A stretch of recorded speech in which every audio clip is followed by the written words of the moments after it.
साथियों नमस्कार, मैं राम अवतार शर्मा, आपका ज्योतिष मित्र। आज का जो विषय है पितृदोष और मंगल दोष की जानेंगे, क्योंकि लोगों की क्वेरी आई है कि थोड़ा सा आप तरीके से समझा दीजिए पितृदोष और मांगलिक दोष क्या होता है।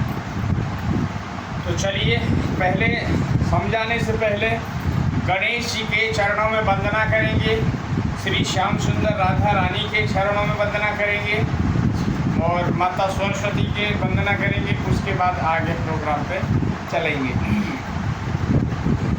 ओम श्री गणेशाय नमः, श्री सरस्वती नमः, श्री राधा कृष्णाभ्यां नमः, श्री सीतारामराभ्यां नमः। राधा मेरी माती है, पिता मेरे घनश्याम, उन दोनों के चरणों में कोटि कोटि प्रणाम, मेरा कोटि कोटि प्रणाम। प्रिय भक्तों, राधे राधे। तो चलते हैं आज विषय की तरफ में, तो जानेंगे पितृदोष क्या है।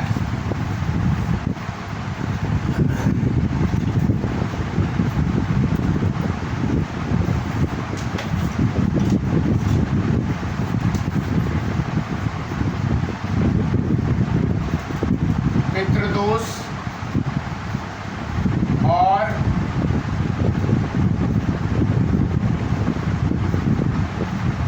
मंगल दोष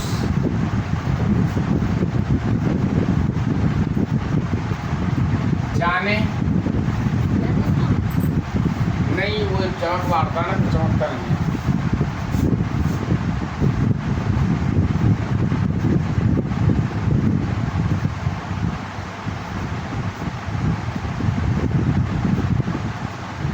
जाने कुंडली के माध्यम से पितृदोष और मंगल दोष की आज बात करेंगे। तो सबसे पहले राशियों की बात कर लेते हैं ताकि आप लोगों को समझ में आ जाए। देखिए, राशि 12 राशि होती है, 9 ग्रह होते हैं, 27 नक्षत्र होते हैं, 108 उनके चरण होते हैं। यहाँ पे मैंने लिखी हुई है क्रमांक 1 से 12 तक पूरा राशि लिखी हुई है, क्रमांक लिखे हुए हैं उनकी 12 राशि लिखी हुई है यहाँ। मेष, वृश्चिक, मिथुन, कर्क, सिंह, कन्या, तुला, वृश्चिक, मकर, धनु और मीन। ये 12 राशि हो गई। इनके स्वामी यहाँ लिखे हुए हैं, देखिए इनके स्वामी लिख दिए हैं। इनकी दृष्टि यहाँ पे लिख दी गई है। दृष्टि क्या है? मंगल देव की 3 दृष्टि होती है, चौथी दृष्टि, 7वीं दृष्टि और 9वीं दृष्टि। बृहस्पति देव के पास में 3 दृष्टि होती है, 5वीं, 7वीं और 9वीं दृष्टि। देन बात करते हैं शनिदेव। शनिदेव जी के पास में जो होती है 3 दृष्टि, 3वीं, 7वीं और 10वीं। राहु देव के पास में जो बृहस्पति देव के पास में है वही 5, 7, 9 3 दृष्टि है। देन बात करेंगे केतु देव जी। केतु देव के पास में दृष्टि नहीं होती है उनके पास, क्योंकि उनका धड़ है, सर राहु के पास है, धड़ उनके पास है केतु जी। तो ये यहाँ पे आपने समझा, हाँ, दृष्टि समझी। अब जान लेते हैं मूलांक। ग्रहों के जैसे आपके नाम के मूलांक होता है, ऐसे ही देवताओं के नाम का भी मूलांक होता है। तो यहाँ पे देखिए मूलांक लिखे हुए हैं। मंगल देव का 10, शुक्र देव का 5, देन आपका बुध देव का 6 और चंद्र देव का 3, सूर्य देव का 7, बुध देव का 6, शुक्र देव का 5 और मंगल का 10, गुरु का 9, शनि का 1, फिर अगेन गुरु का 9। यहाँ पे जो है इनके मूलांक हो गए। अब बात करते हैं कला की। कला जो होती है, सबकी कला होती है। जैसे आपके सूर्य देव की 30 कला होती है, चंद्र देव की आपकी 16 कला होती है, मंगल देव की 6 कला, बुध देव की 8 कला, बृहस्पति देव की आपकी 10 कला, शुक्र देव की 12 कला और शनि देव की 1 कला होती है। कुल कलाओं से भी जब हम हिंदू लगन देखते हैं तो वहाँ पे कलाओं की ज़रूरत पड़ती है। हिंदू लगन जब देखा जाता है तो उस समय कला की ज़रूरत है, कला से ही कैलकुलेट होता है। तो ये जानिए हमने कला। आप बात कर लेते हैं उच्च और नीच। देखिए ये आपको सभी को मौखिक याद रहना चाहिए ताकि आपको कोई भी समझने में कोई प्रॉब्लम नहीं है। सूर्य देव जब भी आप मेष राशि में बैठते हैं, 1 नंबर की गिनती में बैठते हैं, तो सूर्य देव उच्च के होते हैं 1 नंबर में, और 7 यानी तुला राशि में जब बैठते हैं तो वो नीच के हो जाते हैं। अब बात कर लेते हैं आपकी चंद्रदेव की। चंद्रदेव जो है वृश्चिक राशि में उच्च के होकर बैठते हैं और आपकी वृश्चिक लगन में नीच के हो जाते हैं, यानी 2 पे उच्च के हो जाते हैं और 8 पे नीच के हो जाते हैं। देन बात करते हैं अब बुध देव की, सॉरी मंगल देव की। मंगल देव जो है आपके 10 नंबर मकर में आप उच्च के होते हैं और कर्क में नीच के हो जाते हैं मंगल देव, यानी 4 नंबर पे नीच के हो जाते हैं और 10 नंबर पे उच्च के होते हैं मंगल देव। बुध जो आपके बुध देव है, बुध देव जो है 6 नंबर की यानी 6 नंबर पे उच्च के होते हैं कन्या में, कन्या राशि में उच्च के हो जाते हैं, और आपके 12 यानी मीन राशि में 12 नंबर पे नीच के हो जाते हैं।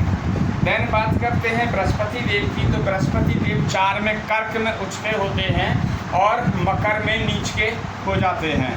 हाँ, याद करने के लिए और फंडामेंटल ये है कि जहाँ मंगल देव हैं वहाँ उनको उल्टा कर दीजिए। मंगल देव 10 पे उच्च के होते हैं तो बृहस्पति देव 10 पे नीच के हो जाते हैं। तो यहाँ पे ये लागू कर सकते हैं। देन बात करते हैं शुक्रदेव की। शुक्रदेव जो है आपका मीन राशि में उच्च के हो जाते हैं और कन्या राशि में जो है वो नीच के हो जाते हैं। तो देन बुध देव का और शुक्र बुध देव का उल्टा कर दीजिए उसमें, तो आपको इजीली याद हो जाएगा। देन बात करते हैं आपकी शनि देव की। तो शनि देव जो है तुला लगन में जो होते हैं उच्च के हो जाते हैं और मेष लगन में वो नीच के हो जाते हैं। 1 नंबर पे 7 पे उच्च के हो जाते हैं और 1 पे नीच के हो जाते हैं। तो ये मैंने यहाँ पे जो है दर्शाया हुआ है, आप चिंता न करें। यहाँ पे ये नंबरिंग है उनके और यहाँ पे राशियाँ हैं और इनके स्वामी हैं, यहाँ पे दृष्टि, ये सारा चीज़ हमने दर्शाया। अब बात करते हैं मित्रता और शत्रुता की। देव और दानवों के बीच में 2 ग्रुप हैं, group A group B. Group A में जो आते हैं वो देव आते हैं और ग्रुप बी में जो है वो दानव दल आता है। तो दानव दल में जान लीजिए कौन कौन है। शुक्र शनि राहु और केतु ये दानव दल में आते हैं, और देवगण में जो आते हैं वे आते हैं मंगल देव, चंद्रदेव और आपके सूर्य देव और बृहस्पति देव। बुध देव जो है दोनों पार्टियों के सेंटर में बैठते हैं और दोनों से ही वो कोऑर्डिनेट करते हैं। कुछ विद्वानों का कहना है कि दानव दल में आते हैं, कुछ विद्वानों का ऐसा कहना है कि दानव दल में नहीं आते हैं, मगर वो ऐसा नहीं है, किसी में भी नहीं आते। वो दोनों से संधि करके रखते हैं और वो बीच सेंटर में बैठते हैं। दोनों पार्टियों से कोऑर्डिनेट उनका रहता है, बहुत बड़े अच्छा रहता है। तो बुध देव की जो मित्रता है वो पूरे दानव दल के शुक्रदेव, शनिदेव, राहुदेव, केतुदेव से उनसे मित्रता है। देन इधर मित्रता जो है सूर्य देव और बृहस्पति देव से मित्रता है, और बुध देव की मंगल देव और चंद्र देव से शत्रुता है। जब भी हम कभी कुंडली का कोई भी जैसे विश्लेषण करेंगे तो सबसे महत्वपूर्ण जो जानकारी जो होती है, यदि आप उनको ग्रहों को जान के कौन किसका मित्र, कौन किसका शत्रु है, कौन किसका सामने आता है, तो आधी जानकारी तो खुद ही आप कर पाएंगे। तो ये आपने समझा मित्रता और शत्रुता के। अब आगे बात करते हैं आगे आपकी डिग्रियों की, जो हम रोज बात करते हैं सब चीज़ पे, क्योंकि कुछ नए भी दर्शक जुड़ते हैं उसमें, तो उनको परेशानी नहीं आए, इसलिए ये हम पूरा चैप्टर कंटिन्यू चलाते हैं। बात करते हैं ग्रहों की डिग्री के बारे में। तो डिग्री जो है यहाँ पे हमने लिखी हुई है, ये डिग्री, ग्रहों की डिग्री लिखी हुई है 0 से 6 डिग्री। 0 से 6 डिग्री में जब बैठता है कोई भी ग्रह तो उस समय क्या होता है, 25% आपको या तो नेगेटिव रिजल्ट या पॉजिटिव रिजल्ट, जैसा स्थिति वो देखनी पड़ेगी कुंडली में कि ग्रह किस स्थिति में बैठा है, तो फिर उसके परिणाम जानने को मिलेंगे।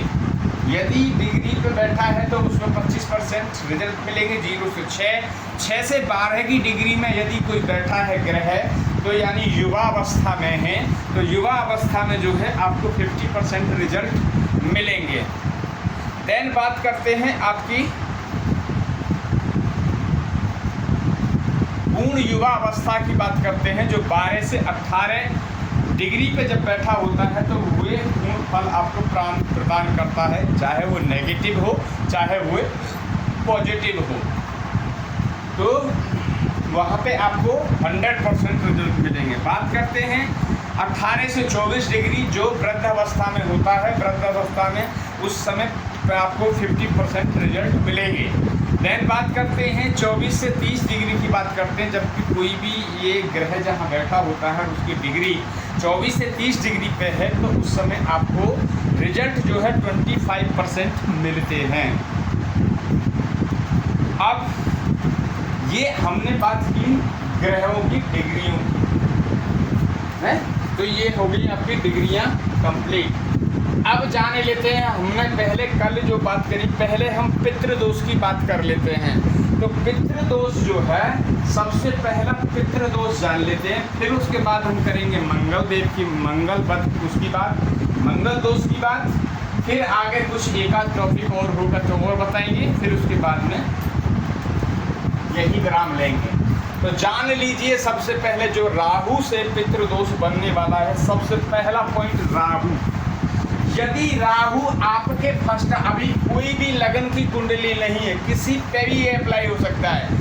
यहाँ पहला कोई भी लगन हो सकती है, आपकी मेष लगन हो सकती है, वृषभ लगन हो सकती है, या आपकी मिथुन लगन हो सकती है, कर्क लगन हो सकती है, सिंह लगन हो सकती है, कन्या लगन हो सकती है, तुला लगन हो सकती है, वृश्चिक लगन हो सकती है, मकर लगन हो सकती है, धनु लगन हो सकती है और मीन भी हो सकती है। कोई 12 से 1 से लेकर 12 तक कोई भी लगन बैठी हो, कोई भी गिनती यहाँ बैठी हो, तो हमें अभी गिनती पे नहीं जाना है। तो जहाँ राहु होंगे, देखिए राहु यदि यहाँ आपके बैठे हैं, नोटिंग कर लीजिए यहाँ पे, यदि आपके राहु हैं तो राहु ये आपका जो है पितृदोष लगाते हैं।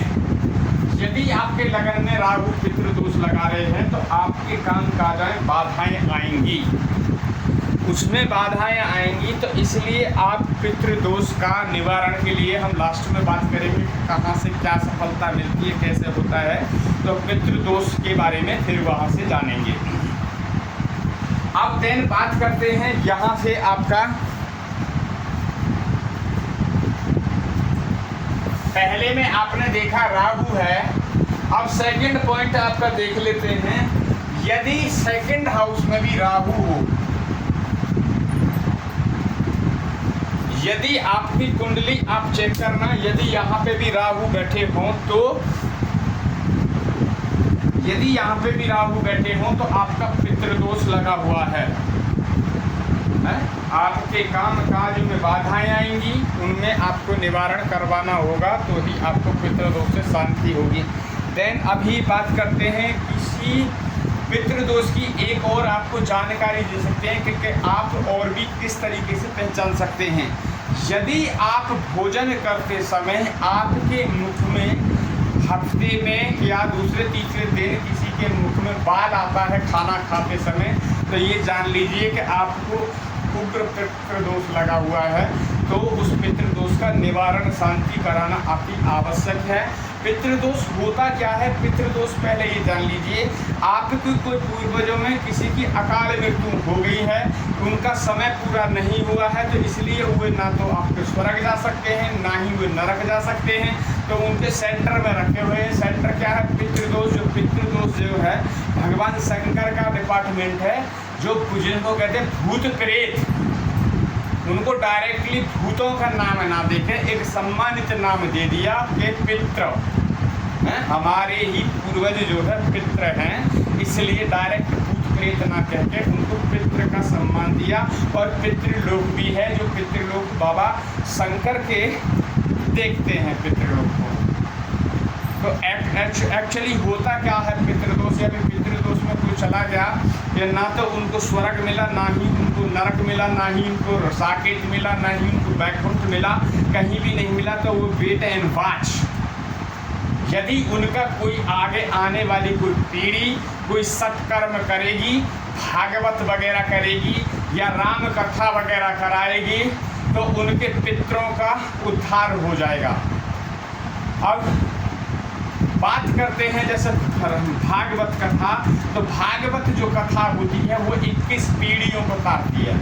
भागवत जो कथा होती है आपके पितरों को 21 पीढ़ी तक तारती है। 7 पीढ़ी अपनी आगे पीछे की, 7 पीढ़ी जो है आपके ननिहाल पक्ष की, 7 पीढ़ी जो है आपके ससुराल पक्ष की। तो देखिए, एक यदि आप कोई कथा कराते हैं छोटी, भाई आजकल तो बहुत बड़े बड़े भी कर रहे हैं, तो कोई ज़रूरी थोड़ी है अगर हम पे नहीं है इतनी सामर्थ्य तो हम बड़ी कराएं, बट अपने पितरों के समक्ष आप छोटी भी करा सकते हैं, ताकि उनको तुरंत 7 दिन के अंदर में उनको मोक्ष प्राप्त हो जाएगा। और वे आपके स्वप्न में भी आके वो चीज़ बता के जाएंगे कि अब हमारा उद्धार हो गया है। ये है आपकी श्रीमद् भागवत कथा से 21 पीढ़ियाँ तिरती हैं। यदि कोई उसी को शिव कथा के माध्यम से कराता है, तो उस आदमी की जो शिव महापुराण की कथा कराता है, तो 71 पीढ़ियाँ टर जाती हैं। यानी 71 पीढ़ियाँ आपकी, आपके ननिहाल पक्ष की, आपके ससुराल पक्ष की, टोटल 71 पीढ़ियाँ आगे की पीछे की सब इतनी टर जाती हैं। तो ये है पितृदोष, और इसकी शांति और भी मैं विधान बताऊंगा कि कहाँ से आप कैसे करा सकते हैं और वो क्या क्या कराना चाहिए पूरे विधान से। अब देख लीजिए, यदि आपकी कुंडली में 2nd हाउस में कोई भी गिनती लिखी हो, यदि वहाँ राहु बैठे हैं तो आपका पितृदोष लगा हुआ है। सेकंड जान लेते हैं आपका जो है, यदि आपके 4थे स्थान में यहाँ पे राहु बैठे हों, है, यदि यहाँ पे राहु बैठे हों तो आपका पितृदोष लगा हुआ है, ये जान लें। अब पितृदोष जो लगा हुआ है, यहाँ राहु बैठे हैं, ये क्या है आपका, ये क्या है राहु, यहाँ राहु बैठे हैं, तो यहाँ आपका मकान, देखिए यहाँ आपका मकान, गाड़ी घोड़ा, माता है, माता का ये स्थान है, ये लग्जरी है। तो यहाँ से जो आपको प्रॉब्लम जो आएंगी जब पितृदोष लगा रहेगा, तो आपको ये सब चीज़ों में प्रॉब्लम आने लगेंगी, अड़चने आने लगेंगी। मकान नहीं बना पाएंगे जल्दी से, गाड़ी नहीं ले पाएंगे जल्दी से, क्योंकि आपके ऊपर आपके पितरों की जो कृपा है वो उन्होंने हटा ली है।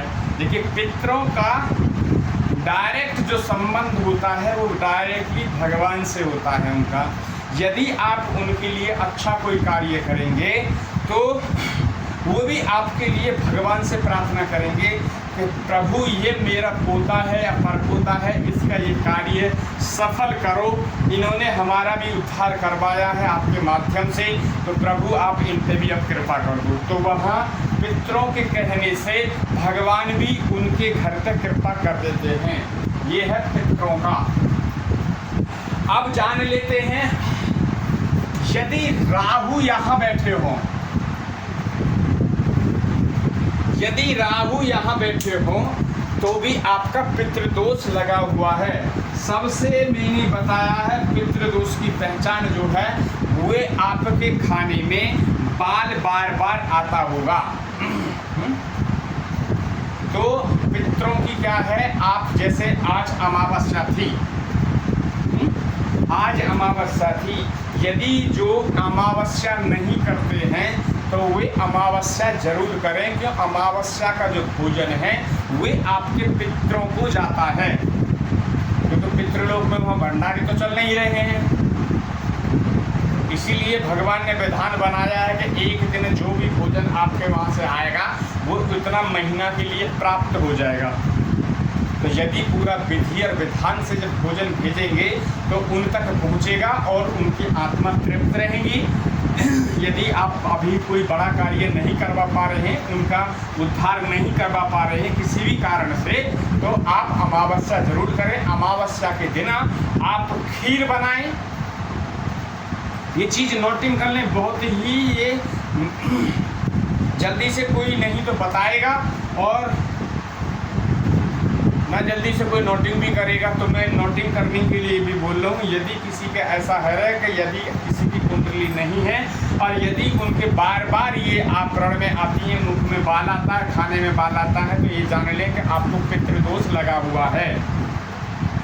तो आपको करना क्या है, अमावस्या के दिन या आप खीर खाएं। एक कहावत है, घर के खीर खाएं और देवता भला करें। घर मतलब वो खीर आप लोग ही खाएंगे, उन तक तो जो जाएगा तो जाएगा, बाद बाकी तो खीर आपके माता पिता पुत्र पुत्री ये भाई बंधु सभी आप खाएंगे, मगर उसमें देवता भला मानेंगे, आपके पितृ लोग जो है वो आपको वो करेंगे। तो ये आप जरूर करें। अमावस्या के दिन खीर बनाएं। खीर बनाने के बाद में यदि 5, 7, 10 कचौड़ी पूड़ियाँ बना सकते हैं तो पूड़ियाँ बनाएं। पूड़ी बनाने के बाद में आप एक कटोरी में खीर, अपने गाय की रखी, रोटी उसी में गाय की रख दी, उसके बाद में पितरों के लिए रख दी 4 पूड़ी हैं, एक गाय के लिए रख दी। अब खीर रख दी आपने। खीर रखने के बाद में एक 11 उपला लिया, उपली का उसमें जलाया, जलाने के बाद में रखा उसको, 1 चम्मच घी डाला, उसमें अग्नि प्रज्वलित की। अग्नि प्रज्वलित की हो तो उसमें से पूरी और खीर के टुकड़ा पितृ देवाओं को, जितने भी हमारे पितृ हैं, उनको ये भोजन प्राप्त हो। तो आपके पितृ जो है खुश होंगे, प्रसन्न रहेंगे और आपको सुख समृद्धि देंगे। मगर मेरी आपसे प्रार्थना है, यदि आपको किसी को पितृदोष लगा हुआ है तो उनका निवारण जरूर कराएं। जैसे हमारे पृथ्वी की जैसे जेल होती है, ऐसे ही पृथ्वी वहाँ पे भी आपका पितृलोक भी एक जेल है। जेल में चाहे कितने भी आपको एसी लगे हो, आपके कूलर लगे हो, पंखा लगे हो, फ्रिज रखा हो, खाना टाइम टू टाइम मिल रहा है, या आप वो जेल तो जेल ही है ना जी। तो इसलिए आपसे अनुरोध है कि आप ये भी काम जरूर करें। अब बात कर लेते हैं पितृदोष और कहाँ लगता है। यदि आपका राहु यहाँ पे बैठा हो नवम हाउस में, तो भी आपका पितृदोष लग जाएगा है। तो एक तो आपको जानकारी ये है कि ये आपका ये है वो पितृदोष राहु से। दूसरा और पितृदेव दोष जो है वो और कैसे बनता है, यदि राहु के साथ में यदि सूर्य भी बैठ जाए कहीं, यदि यहाँ बैठ जाए राहु प्लस सूर्य यदि यहाँ बैठ जाए तो भी पितृदोष आपका लग जाएगा। राहु या सूर्य या शनि, यदि कहीं भी, ये मैं बात कर रहा हूँ, ये युति जो है सूर्य और राहु की जो युति है वो कहीं भी बन सकती है, तो आपको पितृदोष लगेगा। देन शनि और सूर्य की जो युति है ये भी आपका पितृदोष लगाती है। तो ये भी आप नोटिंग कर रहे हैं। केतु के साथ सूर्य हो तो भी आपका पितृदोष लगेगा।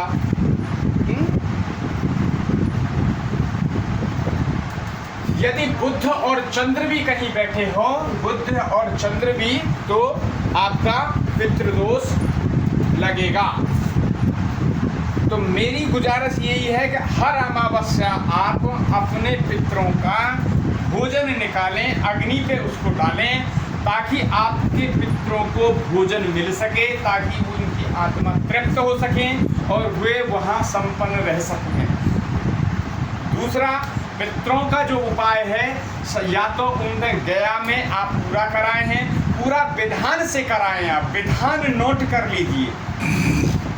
विधान क्या है, पहले दिन का जो नोटिंग करें, ये बहुत इम्पोर्टेंट मैसेज है। ना ही कोई इतना डीप में समझाएगा, ना ही कोई समझने के लिए रेडी होगा। बहुत ही ये इम्पोर्टेंट मैसेज है। आप पितरों का क्या करेंगे, फर्स्ट डे की जो पूजा होगी वो होगा पुतला।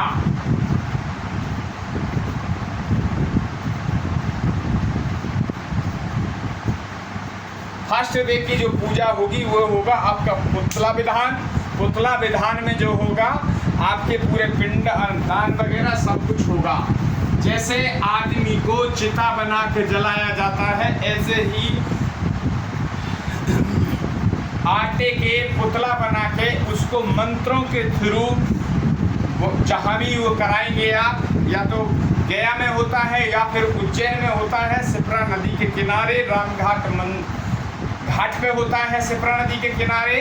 और पहले दिन की जो होगी पुतला विधान होगा, और पुतला विधान में जो है पंडित जी वह मंत्र पढ़ेंगे और पुतले में वो अपने मंत्रों के आह्वान से लेके जितने भी आपके पूर्वज होंगे, आपके पूर्वज प्लस आपके ससुराल के पूर्वज प्लस आपकी ननिहाल के पूर्वज जितने भी होंगे जिनको सदगति प्राप्त नहीं हुई होगी, तो उनको बुलाया जाएगा और फिर उनको चिता में जलवाया जाएगा।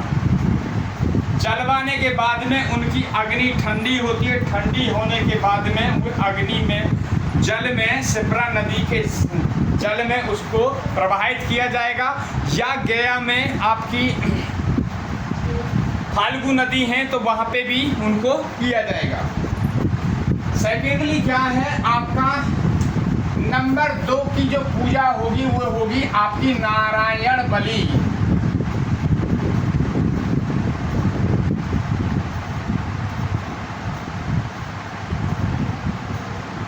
नारायण बलि ये सेकेंड डे की पूजा है। फर्स्ट डे का हो गया आपका पुतला विधान होगा, वहाँ आप नोटिंग कर लें, ये चीज कराएंगे जो भी जिस किसी पंडित से भी आप कराएंगे तो वहाँ पहले दिन का जो होगा पुतला विधान, दूसरे दिन में आप नारायण बलि, और दूसरे दिन ही आप करा सकते। तीसरी जो पूजा होगी आपकी वो होगी आपकी नाग बलि।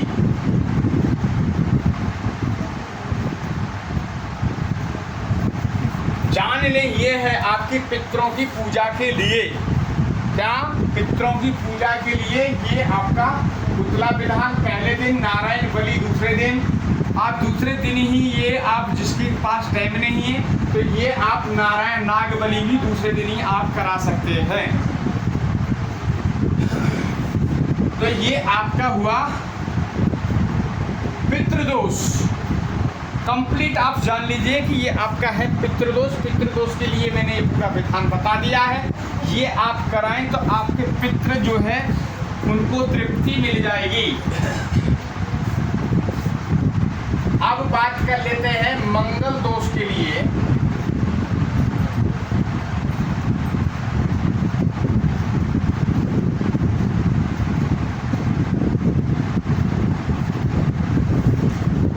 मंगल दोष के लिए और जान लेते हैं मंगल दोष क्या है।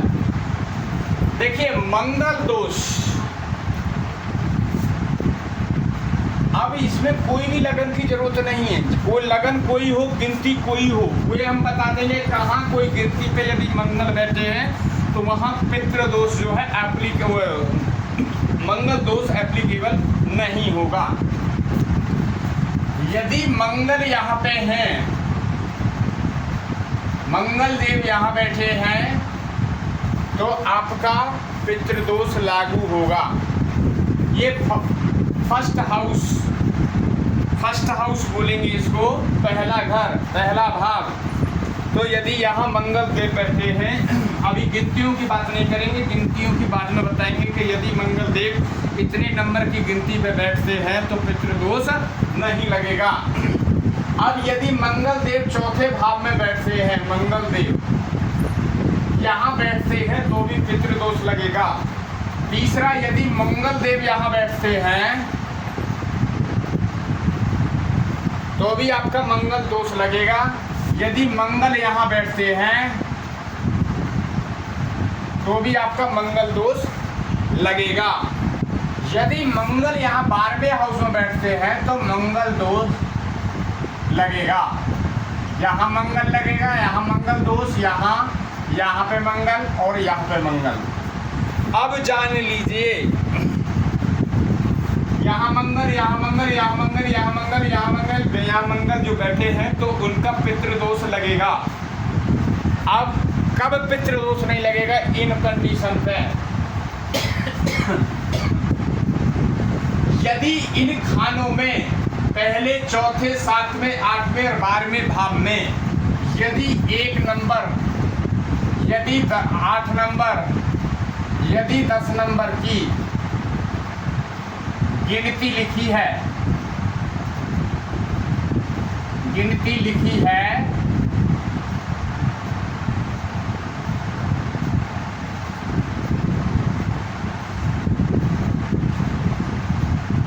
तो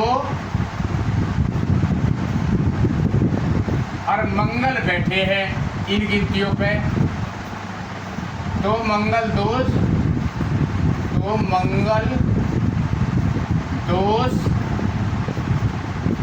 नहीं लगेगा।